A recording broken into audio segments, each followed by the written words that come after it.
right, let's start. Welcome to another Into the Block webinar. This is a series that we do every 3 weeks in which we try to discuss some original ideas around key topics in the market. Today, we're gonna be talking about one of our core competencies, that is risk management in DeFi, and specifically, we're gonna be talking about that in a very practical way and showing you a lot of signals and data points that might be relevant when you evaluate to quantify risk in DeFi. As a matter of logistics, we try to do these things in 20-30 minutes. You can use the Q&A for questions or the chat window, and I'll stop several times during the presentation to take questions. So we try to keep it relatively informal. In terms of the agenda, we're going to start with a very, very quick history of risk in financial markets. Then we're going to discuss some ideas about how to qualify risk in DeFi. And specifically, I want to spend some time discussing what is different in DeFi risk in this new wave relative to 21, 2022. Then we're going to go into a bunch of signals, right, showing you data about risk conditions that probably make them land some of those ideas at a more practical level. And then we can talk. The last part of the presentation is going to be about 3 very ambitious ideas about risk management in DeFi, and ideas that I think some parties should be definitely working on. As usual, I want to start with a quick update about Into the Block in the last 3 weeks. One of the first things that is probably worth covering is in our Smart Yields platform, that this is platform that we use for institutions to interact with DeFi.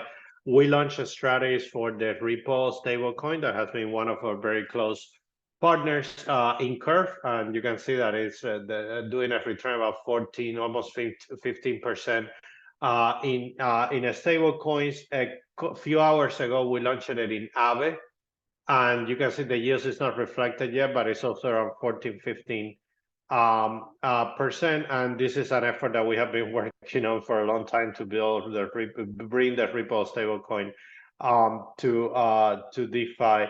Then on the risk radar, this is super exciting, and you should go check it out if you haven't. We launched a few weeks ago this capability called Risk Pulse that gives you anomaly detections in DeFi. So in this screen, you're going to be able to see any variations that are relevant in terms of risk in DeFi protocols, like liquidity exiting a whale, getting liquidated, depegging scenarios, anything that not like a specific attack, but anything that is a relevant variation that you can use to monitor risk conditions in DeFi. So it's something that I definitely encourage you to check out. It's free for now, so you should definitely look at it. I think it's a very, very original product, and it's based on all the risk models that we built for our customers' positions. Also on the risk radar, we launched. We have had for a while coverage for Spark. We made it free. And also for Aave v3, that we have a lot of coverage for Aave Lido, Aave Go, and we made the Aave v3 coverage free. So you have an entire dashboard with dozens and dozens of risk signals about Aave, and it's completely free. This is all the update for this session.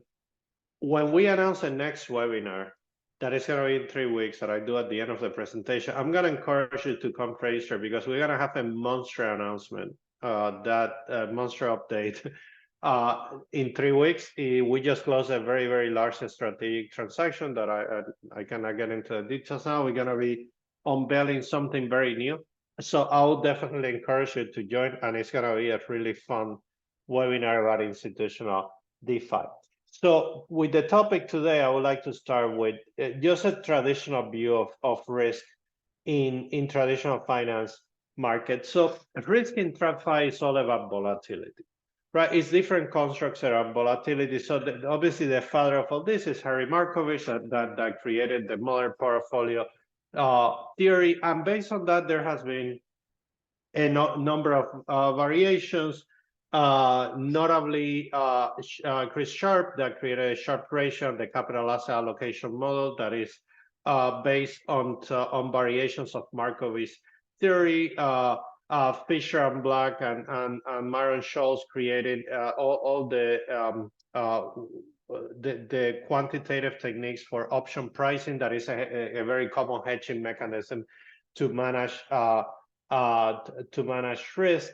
That was a little bit extended by Robert Merton. Several of these guys received the Nobel Prize in economics for that type of work. And in a more modern and probably less quantitative way, you have people like Nassim Taleb that has this entire theory around fat tails. And an entire hedge fund based on this idea of very asymmetric returns based on banking on risky events like COVID and things like that. But fundamentally, volatility is a common denominator of most risk models in traditional finance. When you think about DeFi, it's very, very different. Volatility is a second or third class citizen at best when it comes to modeling risk in DeFi. The reason for this, I mean, when you drill down into the details, is that in DeFi, in traditional finance markets, risk is absorbed by intermediaries. So you have broker dealers and other parties that essentially act as a trusted counterparty, and they absorb certain amount of risk. So it's very easy to just boil down risk to volatility because everything else could be absorbed by a centralized counterparty. But in DeFi, we love the notion of programmability and transparency and automation and all these things. But effectively, when it comes to risk, what happens here is that risk that was absorbed by intermediaries in traditional finance is now pushed at the smart contract level, at the protocol level. So all sorts of crazy stuff that start happening when you don't have those trusted counterparties. When we think about risk in DeFi, there are different taxonomies. This is one that that has worked for us over the years. Obviously, we are all familiar with technical risk. Those are hacks, right? And they make news, and they're very binary events.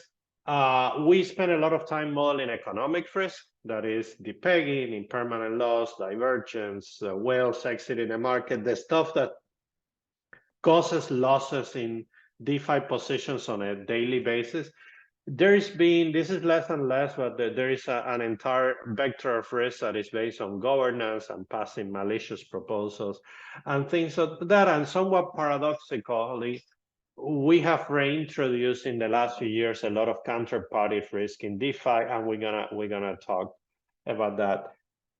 One of the traditional, and we called this up probably about 3 years ago, and this is happening. I think in this wave of DeFi, technical risk is becoming less and less important. Protocols are better; they're safer. The teams are getting more knowledgeable. Auditors are becoming more robust.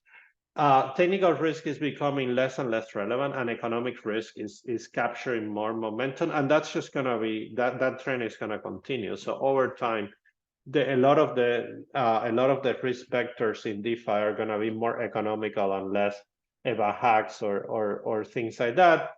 If we don't believe that's the case, if we believe technical exploits is going to be the norm, we should all probably go do something else, right? Because that really means that this space is not going to get better, which obviously we don't think about it that way. So double clicking on that thesis for a second, like what is different between DeFi in 21-22, the DeFi summer, when it comes to risk, and DeFi today? So there are a few things, right? There are fewer hacks. We have a lot of more ecosystem. MEV is not what it used to be in terms of risk. There is a capital fragmentation is an area that we spend a lot of time paying attention to. It's at a very high levels. Leverage has increased quite a bit, even though it doesn't seem that way. And we're gonna talk. There are more centralized counterparty risks that we might think of. So, for instance, fewer hacks. This is what we. I'm not sure fewer in terms of the numbers, but definitely in terms of size. So in 2022, it was one after another, right? Like every week seems like there was a major exploit. I think in what I call DeFi V2, this new wave, the protocols are more robust, and it's just hard to orchestrate a major exploit into one. And there are protocols like Aave that are considered, extremely blue chip and institutional ready, and that they're very, very secure in that sense. So I think a lot of that technical risk over the next few years is gonna dissipate. But one issue that we have in today's DeFi is that there are a lot more ecosystems. While in DeFi V1, the yields and the activity in DeFi was concentrated in a handful of ecosystem, Polygon, Avalanche. Now we have a blockchain launching every week, right? And with new blockchains come nascent ecosystems that haven't been battle tested, that they don't have a lot of capital activity, and they're more of a green field for exploits, right? Like a lot of the hacks come from an untested bridge, an untested protocol, rushing into a release, and things like that. Maximal extractable value, or MEV, it was one of the primary risk vectors in DeFi in V1 that led the creation of organizations like Flashbots to work on these problems. I think MEV is less and less relevant these days. It's like a tax in DeFi activity, but you don't see many MEV exploits. I think in some cases, in some ecosystems, has been it's a solved problem, and in others is getting there. See somebody raise a hand. Probably you want to use it. If you use a Q&A panel, I can probably take the questions. Then one area that we spent a tremendous amount of time working on is capital fragmentation. So DeFi is growing in terms of ecosystems protocol, but not so much in terms of capital activity. So the capital in DeFi remains somewhat consistent, not massively growing, which means that when you have more and more ecosystem, that capital is fragmented across many of those ecosystems. And then with less capital come more vulnerabilities and potential exploits. So this idea of fragmenting, while we all love the innovations of new ecosystems, the capital formation should be drastically, should outpace the new ecosystems, and we're not seeing that. So it's creating a lot of vulnerabilities in that case. And with that, one specific ecosystem or a family of ecosystems that have launched over the last 2 years is all the LRTs and the LSTs with Eigenlayers, Symbiotic, Babylon, and so on and so forth. And these ecosystems has introduced a lot of leverage into the market, because a lot of these LRTs are used for looping strategies and things like that. So if you ever wonder in the last drop, this is an interesting data point, why was ETH dropping way faster than Bitcoin? When Bitcoin was down 8%, it was down 15%. It was that, right? It was that leverage was in the system. So when you want to untangle a trade, you untangle with leverage, and because it was highly speculative capital is the first thing that that goes. And then we have a lot of new counterparty risk. So DeFi is supposed to be programmable, autonomous. I mean, nothing against this. I think these protocols are super innovative. We're partnered with a lot of those, but protocols like Euler and Morpho, they introduce this notion of vault curators, or essentially centralized parties that manage a specific vault in a discretionary way. And that obviously introduces a counterparty risk, right? Like if you deploy capital into a vault that is managed by certain organization, you need to make sure that that organization is a good risk manager, right? And that introduces a risk vector that has, manifested very visibly in a couple of incidents in the last few months. So those are some of the key difference between DeFi today and DeFi before.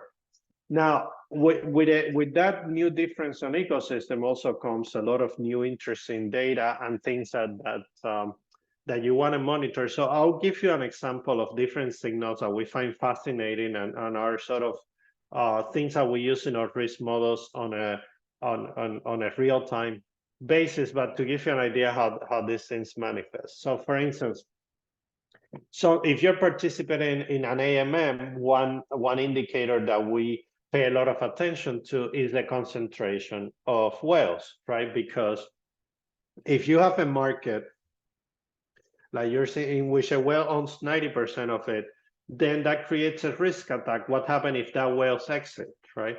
Or what happens if what level of a slippage are you exposed to in those conditions? So calculating that, looking at all the wallets and doing that aggregation. Obviously, we give you a lot of that data for free in our Risk Radar platform, but there are other places in which you can get some similar analysis. Double clicking on this a little bit, an even more interesting analysis is simulating what happens if some of those whales exit. So let's say you're in a lending market like Euler B2, there is a heavy concentration on a number of addresses, and a technique that we use all the time is simulating those exits and say, if this party exits this position, this is the slippage that we're gonna be exposed to. If that slippage falls outside certain range, your options are you need to be ready to front run that whale, or you should exit altogether, which is typically most of the time what we end up doing, because front running it comes with a different set of risk. And then a somewhat related metric is the exit fee simulation. So let's say that you look at an AMM, like a specific AMM pool, like Curve STE, and we can look at it given the size of a position, right? What is the exit fee? What is the slippage that you're gonna incur if you exit that specific position? If there is a risk condition, you need to take your capital at once, depending on that side. What is the slippage that you're gonna incur is something that is worth keeping an eye on, almost on a block by block basis. A classic risk condition in DeFi is the pegging scenarios, right? Like we have from really catastrophic ones like UST to more harmless ones. So for instance, we monitoring the peg of an asset like USDE, like Athena, against other stable coins over time, give you an idea if there is a specific DPEG and you need to swap for a given asset to exit a position, what's the likelihood of that happening, or whether you should buy the DPEG or not. But the pegging, monitoring those pegs over time in an almost real-time basis and see any variations of that is a very important one. We've seen this very recently with some of those LRTs that I mentioned have suffered fairly aggressive DPEGs, and monitoring that and making decisions is important to remain safe in DeFi. Another signal that we find quite curious about this ecosystem is we call it ball concentration. Is look at a protocol like Euler B2 that has a lot of asset risk in DeFi. Is never about, it's rarely about a single pool, a single asset. It's typically a pool and an asset, related assets, a bridge, related protocols, and things like that. So if there is a problem with a given asset, you can infer what could be the impact at a broader protocol level. So for instance, this is a view of the Euler B2 protocol, and you can see that there is a disproportionate concentration on usual. So this asset obviously had an incident a few weeks ago, and the implications of that across the rest of the protocol could be calculated or inferred based on some of this analysis. If we go into lending protocols, Agave V3, an indicator that we keep that we use a lot in risk models is high risk loans. We have had this for a while. That is essentially measuring the loans that are within a percentage of liquidation. We like 1 to 5% of proximity, which means the likelihood of some of those things getting liquidated is high, which means the likelihood of that the composition of that lending market changes is also high. And it gives you an idea how to simulate that. What happens if this position gets liquidated? How does that change the market? How does it affect the position? Should we exit? Should we delever? And things like that. Then a somewhat related metric is the number of blocks that a protocol takes to liquidate bad debt. So this is a metric that I personally like a lot because it's a sign of efficiency. So if a protocol is closing, so this is not very good, but if a protocol is closing liquidations, in this case, that we're looking at a Spark very rapidly, it tells you that it's working very efficiently, right? Whether if bad debt is accumulating, it's a massive risk condition. So this is one indicator that we keep an eye on and we use in our risk models very, very actively. Another interesting one is when we kept talking about LRTs, because I think one of the biggest difference between DeFi in 21, 22 and in these days is the emergence of these LSTs, LRTs, risk-taking derivative. Ether5 is probably the top one in the space. It's a company that we have a lot of respect for. It's probably the most liquid LRT out there. That team has done a tremendous amount of work building liquidity for their asset, but this is an indicator that we actually monitor in our risk models because it tells you, if you need to exit a specific conditions, what are the pools that you can exit on. So suppose that you're in a lending protocol with WETH and you need to exit, having a view on the concentration of AMM pools in which you can swap that asset and get out is important. So many of these LRTs, they don't have enough liquidity on chain. So if you need to exit, many times you're trapped for a certain amount of time, which if there is a depegging or something else, which has happened, you have nowhere to go. So working with assets that have deep liquidity in AMMs is a way to minimize risk. And then lending and borrow concentration. So term finance is a protocol that offers fixed term loans. A signal that we often work with here is looking at how concentrated is the borrowing or lending activity among certain whales, which means if they pull or if they get liquidated or something, it could have a massive impact in the market. In this particular snapshot, you can see that the borrow concentration, the borrow activity in term is highly concentrated on large holders, right? So if there is a liquidation or something like that, the impact on the composition of the market could be quite drastic. Then going back to LRTs, so Pendo has emerged. So not to do every signal about a specific protocol, but Pendo has become very prominent in terms of being a liquidity market for all these points systems.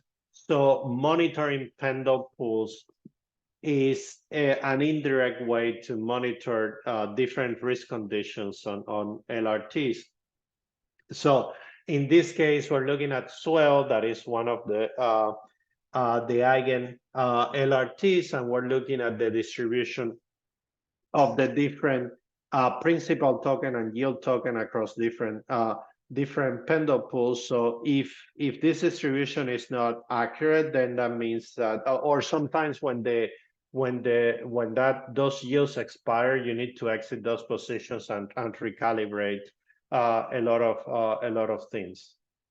Then I think finally, in terms of risk signals, another one that we pay a lot of attention to, obviously in lending protocols, is the liquidation history. So we mentioned how quickly a protocol is cleaning bad debt, how efficient it is, but liquidations happen. This is you can barely see, but this is a view of Gearbox today. There is quite a bit of active liquidation, seeing who is liquidating, are they doing flash loans, or and what are the addresses that are actively doing those trades is important, because sometimes we monitor those specific addresses to stay ahead of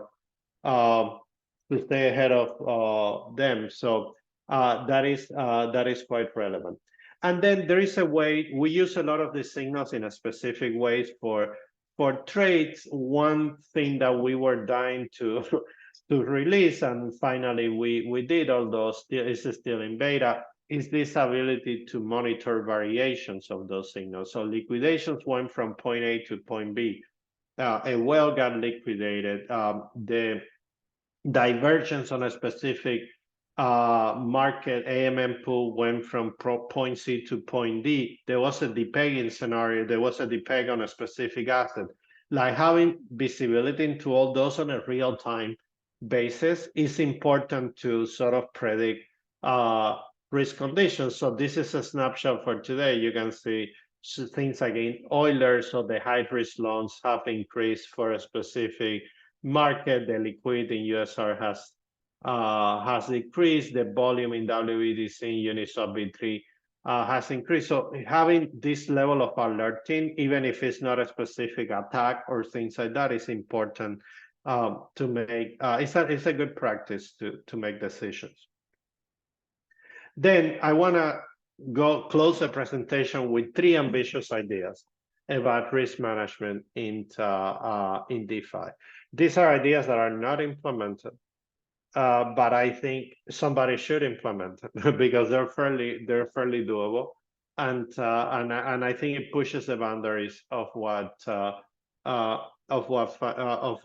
risk management in DeFi should be. So the first idea that I've been talking and writing about this for a while is, obviously we think most domains are becoming AI first. The ones that know me know that my background is in AI, and I spend a lot of time in that domain. So AI is becoming like a core building block of most software domains, and DeFi is programmable by default. Risk is very quantifiable in DeFi. So an idea that there is a very prominent organization in Web3 that is working on this. The idea of creating a foundation model for risk. So if you imagine a model that is pre-trained in all the DeFi white papers, in all the governance forums, in all the more historical data, but also have access to the real-time data as a RAG type scenario, and you can use it to. It doesn't have to be in a predictive fashion, which is harder, but just to develop more sophisticated thesis, right? Like you can see, okay, what happened if this asset leads in this market with this composition, and develop a very, very elaborated thesis using reasoning models about what could happen, right? Just like research analysts do in traditional finance market. Having a model that has access to all those risks, that risk information, and understand the protocols literally at the white paper level and at the blockchain level is, I think, is a way to become better in terms of risk management. Then the question is, if all this risk is observable and quantifiable, and we have access to a lot of signals real time, and all these protocols are programmable, why not to embed risk management logic at the protocol level in the form of circuit breakers, in the form of specific signals that if there is a depeg on a specific asset, maybe the protocol can autonomously stop and then restart under different conditions. I know that's controversial, and some people might challenge that, but as long as it's in the smart contract logic, I think is a good practice, and a lot of the logic behind these protocols is fundamentally simple. So I think embedding risk as a core construct of that is very important. So a lot of the large protocols, they have risk curators and parties that manage do all the simulations all the time. Like a lot of that could be automated and packaged into the protocol, the protocol itself. And then the last one, which is probably a white whale in DeFi, is insurance, right? Like I think you can do all the risk management that you want, but insurance is probably the ultimate way to manage risk. There hasn't been a financial market in hundreds of years without a parallel insurance market. DeFi, I think insurance is one of those things that is missing to unlock institutional adoption. In DeFi, it's a very hard problem to solve, but there are some ways to attack the problem. Today, unfortunately, some of the solutions in the market hasn't gotten relevant traction, but there are some ways to attack this problem, and I think if DeFi had an insurance component to it, it could legitimize the space at a different level. That's really all I have for today. For the next webinar, which I will really encourage you to join, we're going to talk about the pillars of institutional DeFi, like what are the key components to unlock adoption of DeFi for large institutions. And then, as I said, we're going to have the webinar link is on the chat window, so you can go register right away. And as I mentioned at the beginning of the webinar, we're going to make a very, very relevant announcement, which is going to be public by that time. But regardless, it's a good way to a good place to discuss. So summarizing a little bit what we discussed today. So DeFi risk in this wave of DeFi is quite different from before. You have the LRT wave, the protocols are more mature, but you have capital way more fragmented, and risk conditions are very somewhat different. You have a lot of new participants in the ecosystem. In general, a lot of this stuff is quantifiable. Technical risk is becoming less and less relevant. Let's say it's stable, and there are good solutions for that. Economic risk is becoming more and more prominent and nascent. Quantifying this stuff, if you're deploying capital at a scale, is extremely important, and monitoring in real time. Or Risk Radar platform is one of those, but there are others that you can use. And then as the space evolves, it would be nice to push the boundaries a little bit, either with AI native models for risk management, or with ultimately a form of insurance that could abstract all this risk management logic from participants in the ecosystem. That's all I have for today. That's my contact info in case you want to drop me a note. If you have any questions, you can use the Q&A panel or the chat window. I don't see any questions, which is surprising.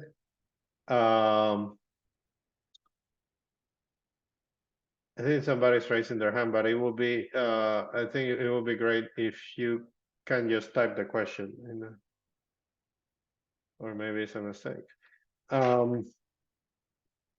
Cool. Well, I mean, there were no questions, but I wanted to thank you very much for joining today. I hope you enjoy the content. Join in 3 weeks or 4 weeks, whatever it is. It's going to be fun. And hope to see you soon in the next one. Thank you very much.